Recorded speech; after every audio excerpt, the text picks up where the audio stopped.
Hi, my dear Astro family.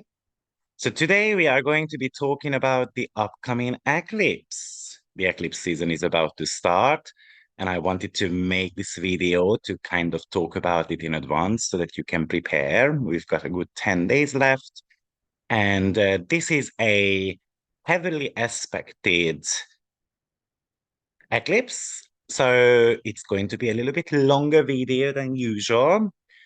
And I hope it helps you. And if it does, please press like and follow the channel. And I've got a couple of good news as well to share with you. One of them is that I'm going to be launching a new course that is going to be about family karma. It's going to be starting on the 4th of October. In a previous video, I said 2nd of October, but I made a mistake there. Sorry about that. It's going to be 4th of October. And I'm going to be teaching you through a 6-week program how to see family karma in your chart, what you've learned from them, and so forth. This is going to be highly important, I believe, because it's a chance for us to kind of recognize certain type of patterns that we tend to be going through in our families, what we learn from them. So if you are interested, check that out. But secondly, I'm going to be running a end of summer promotion. So all my readings are going to be 30% discounted, as well as all my courses and webinars are going to be discounted as well. So if you are interested, then please check it out. Grab your spots for a reading because my diary is going to get filled up very quickly. Let's get started. So we've got a full moon eclipse happening on the 17th of September. It's going to be a super full moon, actually, and it is taking place on 25 degree of Pisces to 25 degree of Virgo because the full moon is always an opposition. Lunar eclipse is kind of like a full moon on steroids. So therefore, it could be quite an emotional or even more dramatic time. And because this is a super full moon, which means that the moon is a lot closer to Earth, therefore, what it makes us is that it's going to be actually feeling it, makes us feel it a lot more. As the moon and the sun are in opposition, it talks to us about something that needs to be balanced in our lives. So these are two houses that are going to get hit in your chart. So for example, it could be the lunar eclipse could be happening in your first house, but it's going to be affecting your seventh house as well at the same time. And you're going to have to strike balance between those two houses. As usual, I'm going to be breaking this down for my YouTube members. So if you are curious how it might be playing out on a personal level, then you might want to consider signing up for my YouTube membership program as well. You just have to press the join button, you pay a little bit of a fee, and then you get additional 10 videos a month. So, do you have any planet between 22 to 29 degree of the mutable signs? Then you are highly impacted by this eclipse, and you should listen to this video until the very end, because I'm going to be giving you plenty of information. One of the first questions that usually pop up is whether how long an eclipse lasts for. And mainly the information you would be receiving is that an eclipse lasts for approximately about 6 months. But in my opinion, I think it's not true. The latest research shows that any new moon or full moon can last up to 27 months. And the reason is because every 9 months, when the moon returns to the degree of the eclipse or to the degree of the a new moon or the full moon degree, the sun is actually squaring that point as well, or opposing it, or again squaring it, depending on whether we are talking about an opening square or a closing square. So we are talking about basically the moon phases of the new moon and the full moon energy. So basically this eclipse is going to be a full moon one, but about 18 months before, we already had certain type of initiation points happening around the same degrees of 25 degree of Virgo or 25 degree of Pisces. It's not going to be always happening on the very same degree, okay? It could be plus minus, let's say about 3 degrees altogether. So that would be a little bit of a technical element to it. The other one is that even though this is a partial lunar eclipse, so there are different types of eclipses. We've got the total eclipse, the partial lunar eclipse, the hybrid ones, and so forth. Typically, the partial lunar eclipse is not necessarily felt so strongly as a total eclipse, for example, but because it happens while the moon is extremely close to the Earth, surely this is an important eclipse. The next reason why this eclipse is going to be very important is because this is going to be actually the starting point of the lunar node sign change as well. So from 2025 January onwards, we are going to be having the nodes in the sign of Virgo and Pisces. By the way, what does partial eclipse mean? Basically, the nodes and the sun or the moon are not as close to each other.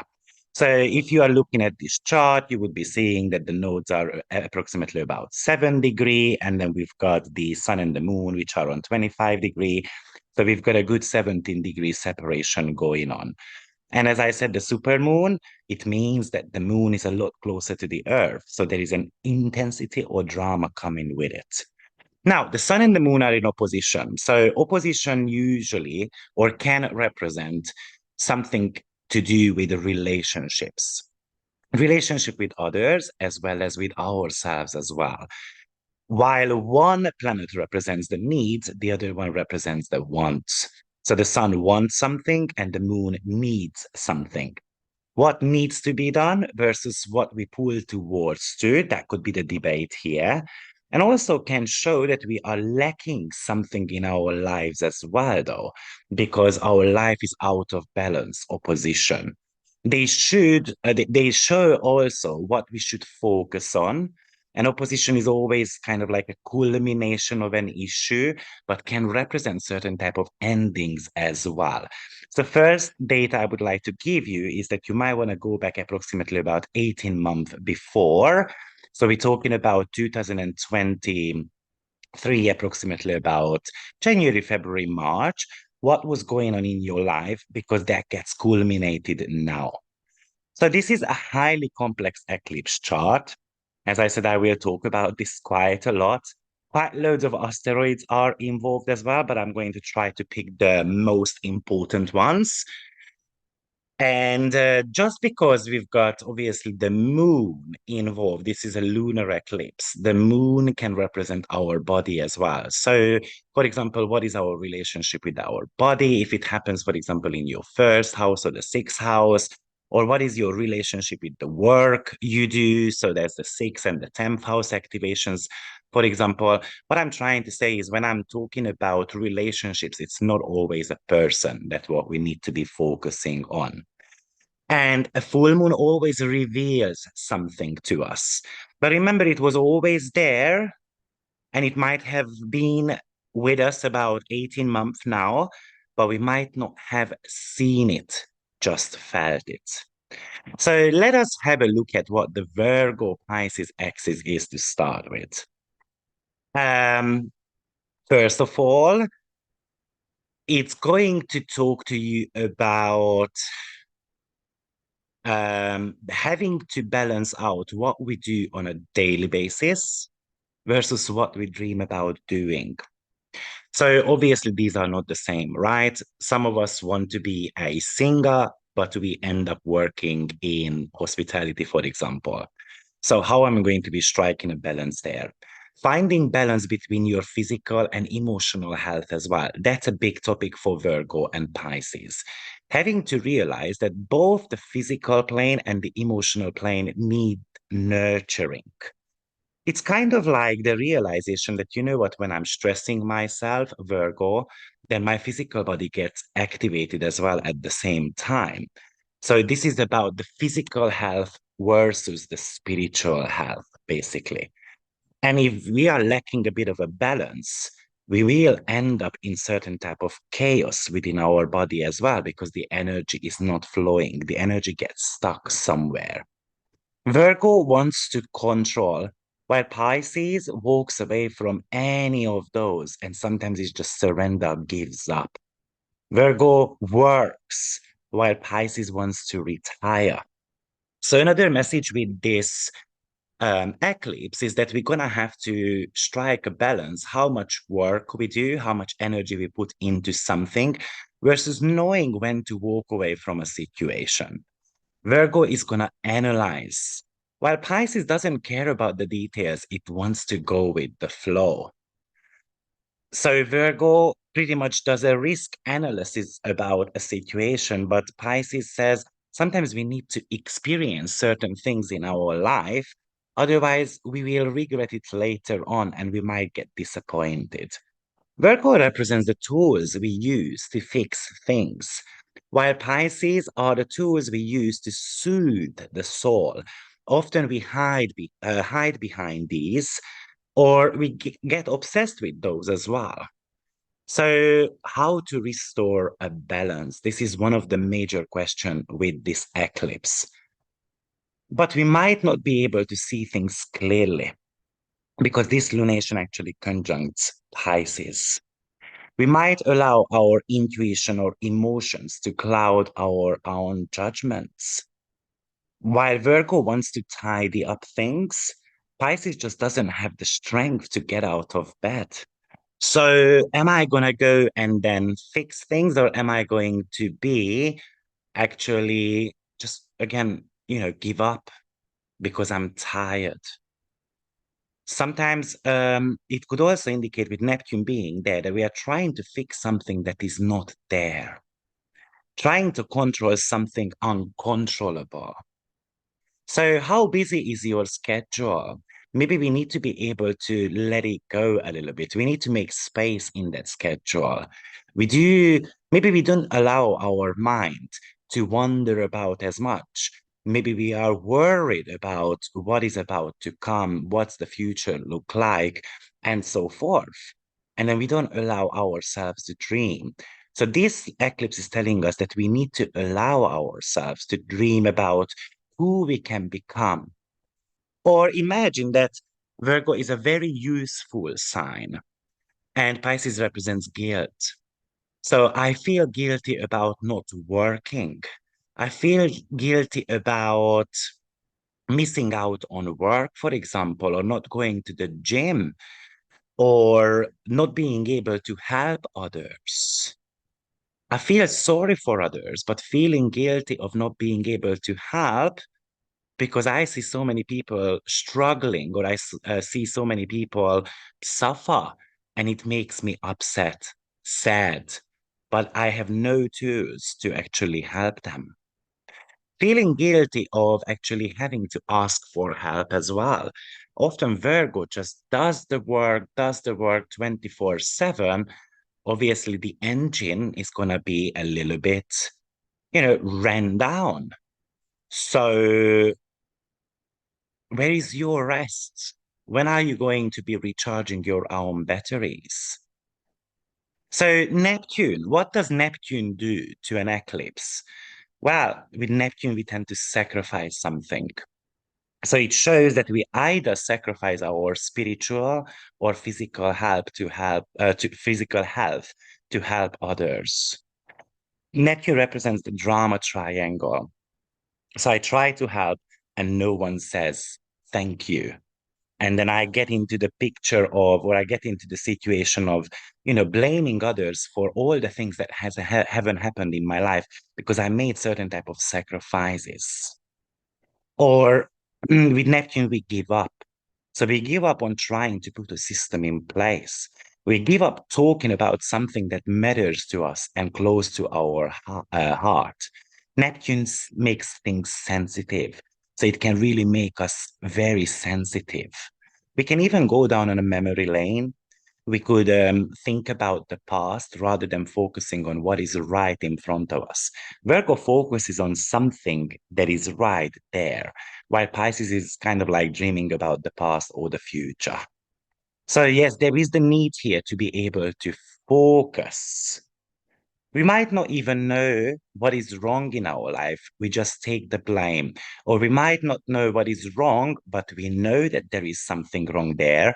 But with Neptune being quite close, it's very difficult to pinpoint. So it can make us unsure, indecisive. Or we can become extremely determined to heal something. Because what Pisces wants is it's an idealistic world. So we dream about the perfect world. We dream about the perfect day. We dream about the perfect job. But Pisces wants to run away from responsibilities. So we hide behind something like drugs and alcohol. Sometimes arrogance as well, because you will see that Jupiter is actually squaring this lunation, and I'm going to talk about that too. So one of the other question that might be popping up is that what are you trying to hide behind? You know, this could make you feel extremely tired. It can feel like the body has no energy. How much are we meant to be in helping others? How much help do we get? Is there a balance there? Now, the next aspect, which is quite important here, is actually the Jupiter square, which is also the dispositor of this lunation by the terms of traditional astrology. So what does Jupiter do? Jupiter in the sign of Gemini, and it has got plenty of ideas, but maybe we are unsure which one to go with. Who to believe, the queen or the king, right? Because the sun is the king and the moon is the queen. So we've got the rational side or the intuitive side. Which one to go with? It could be confusing. The female or the male president candidate to believe, for example. And it looks like, because Jupiter is in the sign of Gemini, and by the way, Gemini is a double-bodied sign. Therefore, surely it shows certain type of decisions that need to be made. But Gemini represents gossips and rumors. And Jupiter is the massive planetary energy. So it shows that there's going to be a massive gossip that is going to be dividing people into two. This could talk to us about a big news that is going to be popping up, for example, on social media, on the headlines, and so forth. And I have to decide for myself whether it's true or false. Or this could talk to us about a big promise, actually. Promise, by the way, comes from the fact that Orcus is part with this as well. Now, Orcus actually conjuncts Mercury, and Mercury is the dispositor of the sun this time around. And Orcus was the punisher of those who broke the promises. So it really looks like there's going to be a bold statement made with this, a bold promise. But typically, because Orcus is about punishing those who have not fulfilled their promise, it looks like the promise is not going to be actually delivered somehow. It's going to be broken for sure. And as I said, Orcus actually conjuncts Mercury. So Orcus is the oath as well. So someone is swearing about something that they will do, this and that, and then it won't get delivered. Now, also notice that Neptune actually conjuncts Circe. Circe is the asteroid. If you want to look it up, its astrological number is 34. So I want to talk a little bit about Circe. Let's talk about Circe because I think I've never spoken about her before, but she was the daughter of Helios and the nymph per se. And she was not as beautiful as her sisters, so she felt a little bit lonely. She spent too much time isolated and she tried creating different potions actually. And she became really good with her spells. And one day a fisherman came to ask her to make someone fall in love with him. But Circe fell in love with this guy, so she put a potion into the girl's bathing water and turned her into a sea beast. After this, she got exiled from her family, and her place and her place as well. And then she had to remain at a remote island. The guy did not respond too well to her love either. So basically, she felt rejected. But whoever went to that island, she turned them into animals. So she was a sorcerer. She was creating powerful potions that basically turn people into animals. But one day, Odysseus and his men went to her island to rest, and she gave them food and drink as well. And all men turned into swine, but one who was a little bit suspicious. He didn't eat as he felt something was wrong. And once he saw what happened, he went back to Odysseus to tell him what had happened. And Odysseus was warned, by the way, by Hermes, Mercury, before to only eat a specific plant that keeps any type of magic away from him. And then he did do that. And Odysseus went there and then also ate her food as well. But then Circe was shocked that he hadn't become an animal. And Odysseus confronted her. But but obviously he didn't turn. So Circe was in shock. And she immediately fell in love with him. And she turned every man back to normal and actually pledged her services to him.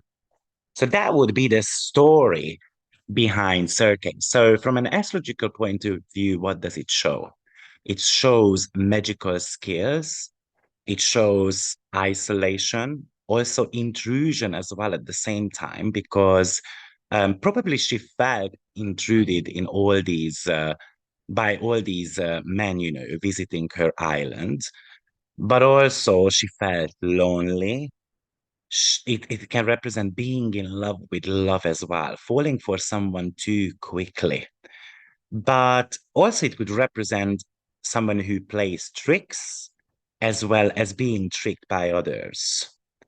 Because she had the ability to turn people into animals, so it represents transformation as well, illusions and deceptions, as well as revenge. But from a relationship point of view, it could represent finding your perfect match. And also how you trick others in a way to be seen as kind of like perfect candidates. So this is Turkey. Now, it is in conjunction to Neptune. So on one hand, this is telling you that you need to be recognizing where you may distort the reality for fear of loneliness. It could show that you want to see something that is not there, and it might lead to certain type of isolation later on. It tells you not to cast yourself in the role of a victim. It tells you to use your imagination to manifest something in your life because it's a magical force. And it is telling you to, in a way, to believe yourself. Remember, Jupiter is also part of it as well. And that could talk to us about that I do not believe in myself. But also it could talk to you about greediness as well at the same time, that I want everything. And maybe this is telling you with this circuit that certain things you can get in life, but you cannot get everything or you cannot get everyone. Also, it might be talking to you about that there is certain type of separation between you and others, and you don't feel the unity. This is the reason why I isolate myself. But surely it tells us that you have got so much love to share, but others are not reacting to it the way you want to. So there is something which is telling me, obviously with Circe, that there is something, a big trick that is coming on the line. Something like we are tricked into believing something magical is about to happen, but it's not going to be happening, unfortunately. And we might be very ignorant towards our practical, like our common sense here, that's the right word. We are ignorant towards facts and data. We might not want to see something that is right in front of us. Surely it could also indicate with all this Piscean element that we kind of like crying for no reason. There's an element of an irritation there. We are emotional, we are aggravated, we might be highly critical as well. And with the Jupiter, we might exaggerate this feeling, of course. So with the Virgo element, we see what is not right, what is not perfect, and we try to fix it. But Pisces says everything is perfect the way it is. So finding a balance of how much we want to fix something and how much we just let it be in a way. So obviously a Virgo Pisces axis is going to be about work versus health, for example. Like I must work even though I'm sick. I have to provide because I have bills to pay.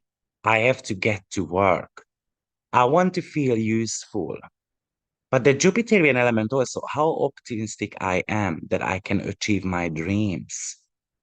And then Virgo wants to analyze whether we've got the right plan, figuring out what the path is that I should be on.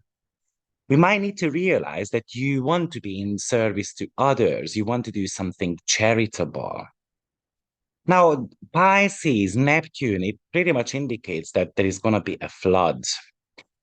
So some possible catastrophes around flood, and obviously this could be talking to us about a movement of, like donations and collections of food and stuff like that, for example, with that Piscean element. But on a personal level, what is the perfect job? So this could really talk to us about, kind of like job issues in the world as well. I'm also seeing that we have got Vesta in the sign of Virgo. So it could show that we might have focused way too much on the Virgo cusp of our chart and then ignored the Piscean part of it. And this is the reason why we need to be actually focusing on the Pisces a little bit more. Obviously, with that Virgo, we want to declutter something. And then Pisces is very much about decluttering, but in the subconscious mind. So tidying up the room as well as why do I feel the need to tidy up something? We need to find the root cause of that. Virgo is the system, and then Pisces let us go with the flow. Virgo wants to make improvements. So what you can be improving on is actually the Pisces cusp of your own chart. With Pisces, we're meant to be letting go, releasing something. This is the last sign. So it also talks to you about endings as well. But that Neptune can make you very confused. So, yes, in that sense, we need to be using our common sense. I mean, you even see this Mercury and Saturn opposition happening as well, pretty tight too. So, this is telling us to be smart, to educate ourselves on something, plan for certain type of change, plan the endings. Do not just dream, make it happen. But do not jump into a situation immediately. Sleep on it. Pisces is sleep. So this could talk to us about having a new sleep habit, having new spiritual practices. But be real, be honest with yourself. Analyze your dreams properly, analyze your plans properly. Even this could talk to you about the Virgo and the Pisces axis, could talk to you about self-destructive behaviors, for example. This is the immune system. So this could weaken the immune system. Well, probably there is going to be, I mean, winter is coming up. So influenza and so forth could be on the horizon. With that Jupiter, it could be kind of like a pandemic, unfortunately, because Jupiter is spreading. But it's in the sign of Gemini, I mean, Gemini can represent airborne illnesses and it gets spread by Jupiter. So that's a possibility. Obviously, the biggest topic with this axis is health. So some type of health issues will come up. However, we also see Uranus. shedding a sextile, therefore a trine as well to the Virgo element and the sextile to the Piscean cusp of it. So this is really much talking to me about cures are found.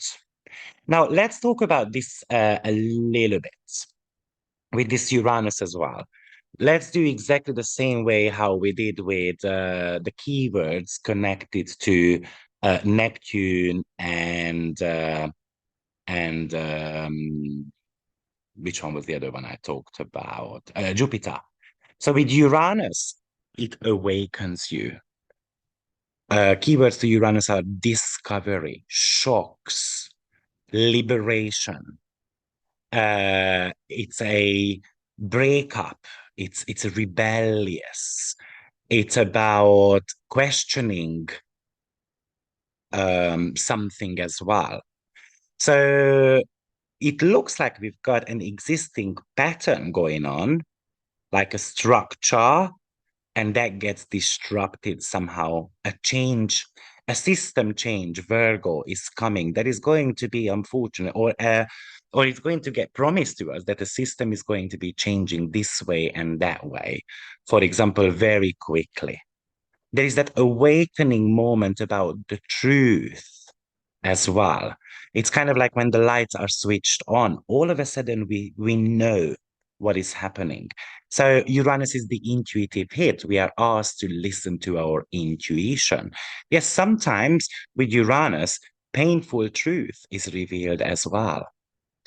And or something like something needs to be faced that we were not counting on. And then all of a sudden, I do not know what to do. And I just want to be detaching myself from it. I want to be rejecting the truth as well. Now, that's also very possible with this. And Uranus makes things feel restless. And it's in the sign of Taurus. So this is talking to us about our defense mechanism, as well as obviously it brings in the topics of food industry, as well as something to do with the money sector in the world. So, of course, we've been talking a lot, recently about such things as digital currencies and so forth. I mean, super moons. Actually, from an investment point of view, it pretty much shows that certain type of investments are rocking, or volatile. Let's just put it that way. And volatility really talks about extreme height as well as extreme lows as well at the same time. So with the Uranus, I feel like this could positively talk about finding a cure to a illness, as well as unfortunately, it could talk to us about disruption as well in the medical fields. Pluto is involved here too, which is the planet of research. So it really looks to me that cancer research might be popping up in the next 27 months. Even diabetes that comes to my mind also, it looks like cures are going to be found, tested, or revealed. But Pisces, lunation. So first of all, Pisces is a water sign. So this could talk to us about um, animals, Virgo, in the water, or as water being clean or not, also. So this could talk to us about, these type of topics. So hopefully this is a movement with that Uranus involvement, Uranus in Taurus, which could really talk to us about the Earth and disruptions to the Earth as well. So it could talk to us about a movement about animal protection. It could talk to us about different species being discovered, for example. But also some people associate Pisces with YouTube channels as well. So Jupiter being involved, it could talk to us about, regulations around YouTube, or the YouTube platform is changing, or the logo is changing, and so on. Maybe the news is that, one of these social media channels are gonna be bought by a person, by another social media channel, and so forth. But at the same time, as I said, Pisces and Virgo is about health. And for me, Pisces is about inner healing, a holistic healing, because this is highly a spiritual sign. But within Pisces, there is so much creativity going on as well, like artistry, music industry, and so forth. And those could be something that we just be singing in the bathroom, for example. By the way, Pisces also represents oil industry. So with Uranus, you know what, we most likely we will see that it will go up like the petrol and so forth. But the catastrophe could be around certain type of oil, kind of like what is tank or pump that are going to be blown up, for example, in the ocean and obviously killing animals and so forth. Extreme weather conditions are expected with this super full moon, it looks like it. Pisces wants to become one with the universe. But Uranus wants to protect, the uniqueness of the native. So this could be whether I'm a follower to something or I'm going to be making, or I'm actually walking away from something.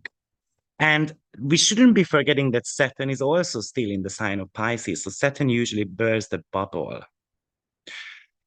And it is telling us that something has been overdone and it shouldn't be overdone. We just need to be minimizing the steps here.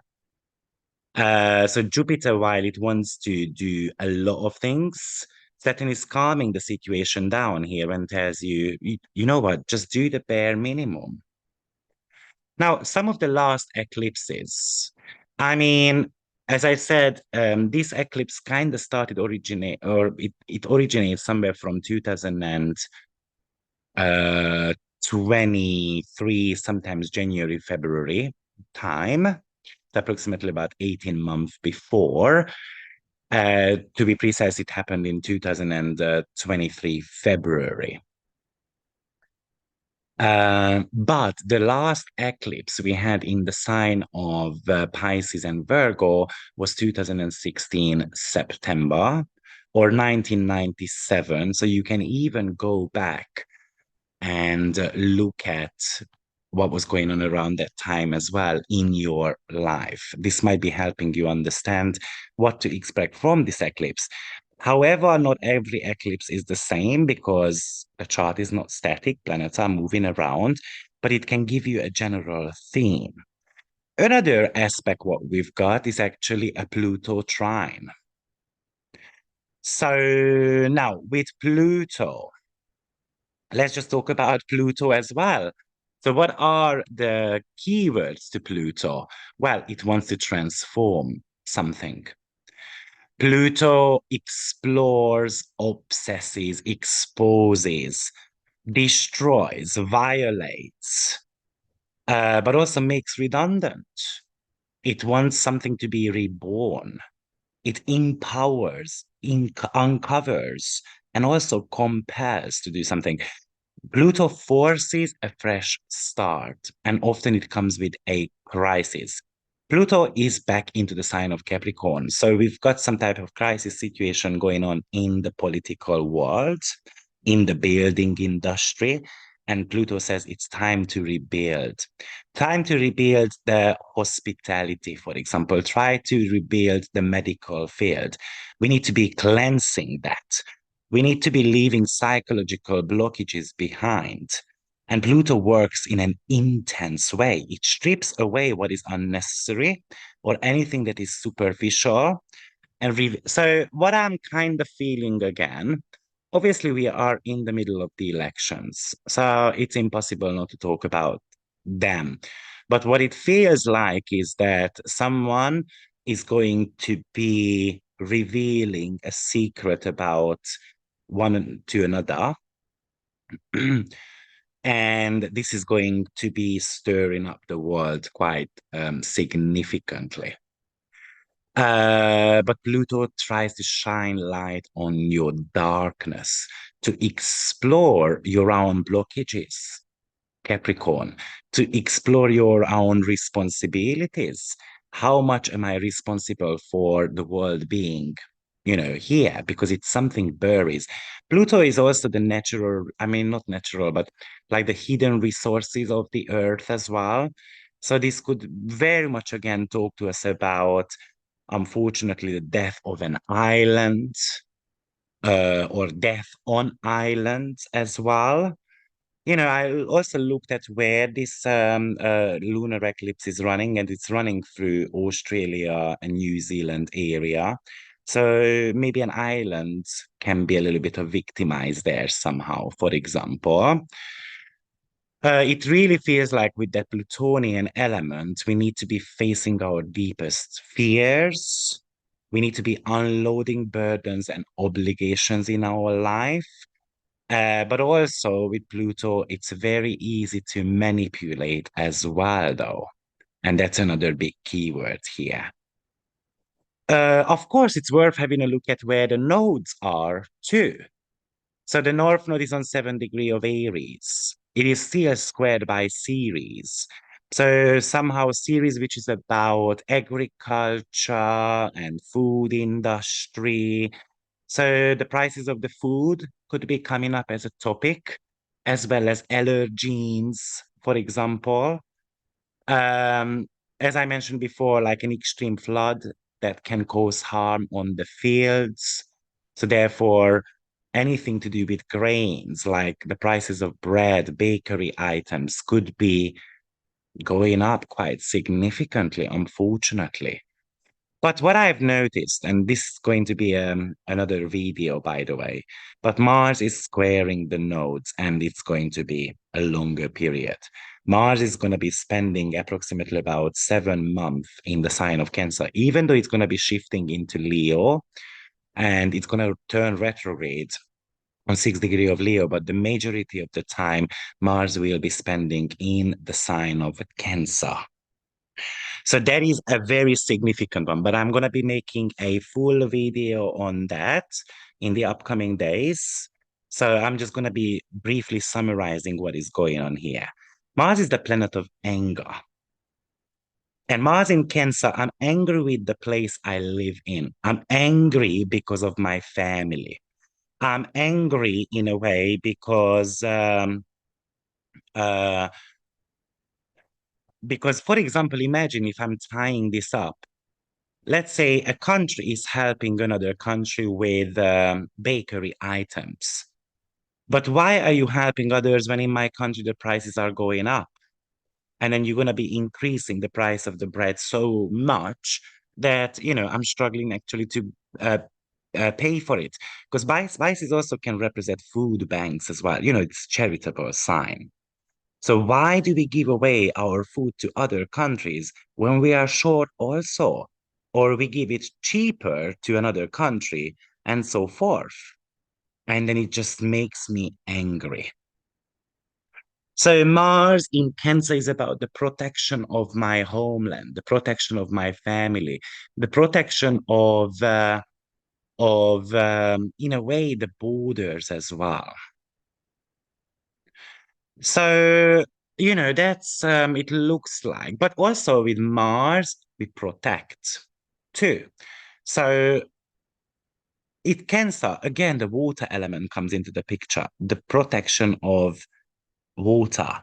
So pollutions, you know, and maybe Uranus being in the picture, that could talk to us about rarity, rare animals, for example. But let us go back to this Mars for a little while. So, of course, um, this could also talk to. So, I'm going to give you the dates here. So, Mars went into the sign of Cancer on the 4th of September, and it's going to be exiting on the 4th of November, goes retrograde on the 6th of December, and then it's going to go back into the sign of Cancer January 6th, and then we'll be leaving Cancer somewhere around the third week of April. So this could talk to us about aggression in our home country, aggression because of property industry as well, or I just feel vulnerable where I live, or I'm angry with pretty much the queen. I'm angry towards my parents, or I want to be protecting the family or the people we live together with. I mean, Mars could represent military service. Virgo is also service industry as well. So we might be seeing that more military services are going to be introduced or brought back in a way. But remember, Cancer is an emotional sign. So our aggression is fueled by emotions. It's kind of like the crying soldier running towards the enemy. You cannot see properly. So that something I also would like to mention here.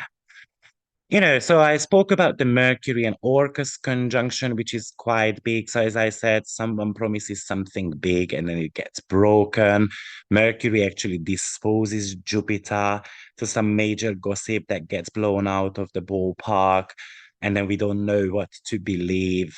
I mean, this could really talk to us about news, about previous pandemics as well, what is true, what is not true. I mean, I did look up 2016 what was going on, and we had the yellow fever and the Zika virus or something like that, which was called by the WHO as a pandemic. So unfortunately, this could be bringing up certain type of pandemic situation. Yeah, I don't want to, be like, I don't necessarily want it to be true, but unfortunately, this could be a situation with this. And then, if you are not tired yet, then I want to talk about another asteroid, which is tightly conjuncting actually the sun in the sign of Virgo, and that's going to be asteroid Niobe. And asteroid Niobe is, let me just give you its astrological number, that's 71, and it's sitting on 25 degree of Virgo. And basically, in mythology, Niobe bragged about all of her children a lot, how almighty they are, and so forth. And it was really upsetting to other gods. So the gods actually killed all 14 of her children. And basically, it shows that sometimes we need to be a little bit more humble in that particular part of your chart, wherever Niobe is, for example. But it also shows at the same time that we are too proud, we are bragging about something. So this is the asteroid of arrogance as well. And also, it could show, that basically our ego needs to be in check a little bit. I mean, this is tying together, of course, um, with all what I have said so far.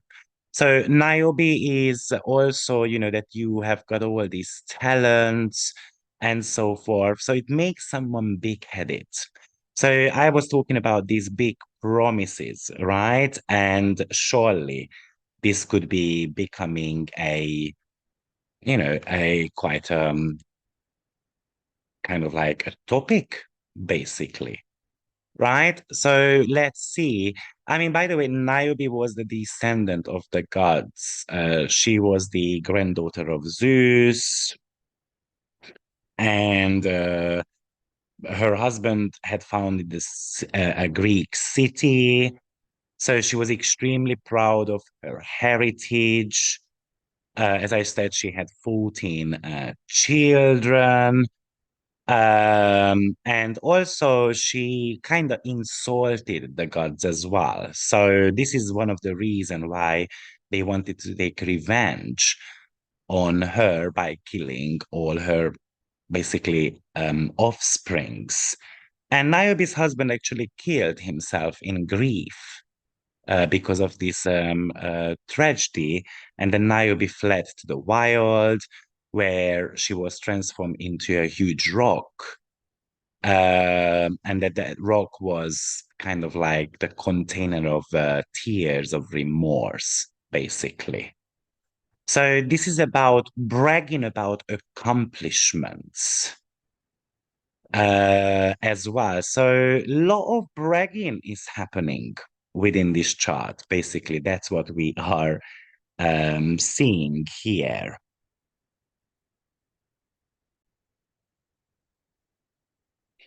Now, one other thing which I actually would like to mention to you is actually something to do with Antisha.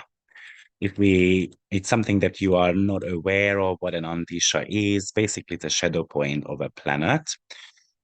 And when I'm looking at the Antishas here, the lunar eclipse is on 25 degrees of Pisces. So the Antisha of Pisces is always in the sign of a Libra. And basically, very interesting because the Antisha of the moon is 5 degrees of Libra and the contra Antisha is 5 degrees of Aries. Now that's where the nodes are. So this lunation is surely a big turning point and it switches on peace versus war. And it looks like, oh, and 5 degrees. Remember, I just made a video. We had the Venus, Juno, Black Moon Leaf conjunction happening also on 6 degrees of Libra. So it's reactivating that whole thing there, which is surely about kind of like a secret is revealed about a female energy and also how that person is going to take revenge on the other. Because Black Moon Leaf is very much about revenge and Juno is about partnership. So it's kind of like coming together to collaborate with someone, pretty much. That's what it kind of represents there. But I'm not going to be talking about that. I highly recommend revisiting that video. I think it was about a 40-minute video, but I broke it down and I also broke that down for the 12 signs as well. By the way, just in case you want to be, thinking about that. And this is the reason why, obviously, Mars and Venus became highly important in this chart, right? Because they are the dispositor of the nodes as well at the same time. So that's highly important. And by the way, Jupiter is the dispositor, though, of this lunation, and Jupiter is in conjunction to Cupido. So I also made a video about Jupiter and Cupido conjunctions before, so you might want to be kind of checking that out on my channel. I made it last month. One of the reasons why I did that because Cupido was moving into the sign of Gemini. But Cupido is about crushes and infatuations. Um, it's kind of like falling in love with someone, basically. It is like the asteroid of crushes. It makes someone very passionate about something as well. Obviously, just think about when you fall in love with someone. Obviously, you are going to be checking them on social media and so forth, right? So that's the whole idea here. So we've got that too, and then it's making several conjunctions to Jupiter. So it could be, for example, talking to us about someone's love life or their connections and secrets around their love life and private life, getting somehow triggered, like, oh, this person is sleeping with this and that. Obviously, you should not be forgetting about the fact that Pluto is still on energetic degree as well. So that plays a very significant role here. Also, I made a video about that separately, but Pluto is the destroyer, so, and it's in the sign of Capricorn, so it's destroying the reputation of someone, like governments, corporations, even countries and institutions. that are highly impacted here. So big changes are coming in the medical field, in medical companies, for example. And with Pluto, something gets destroyed, so it collapses. It's a scandal that I'm talking to you about with the Uranian influence. It is coming out of the blue. It is coming out of nowhere, basically, and something gets blown up pretty much. It's kind of like, well, it could even talk to you about that something that is going to be crashing into the water as well. Like maybe like a meteor or something like that. So we've got some intensity going on. It could be about the transformation of certain type of corporations, and we're talking about big companies like Microsoft and Apple and so forth. So maybe we're gonna be seeing some shocking stuff around that too. So guys, this is my interpretation on the upcoming lunar eclipse. I hope it helps, and I will see you soon. Take care. Bye-bye.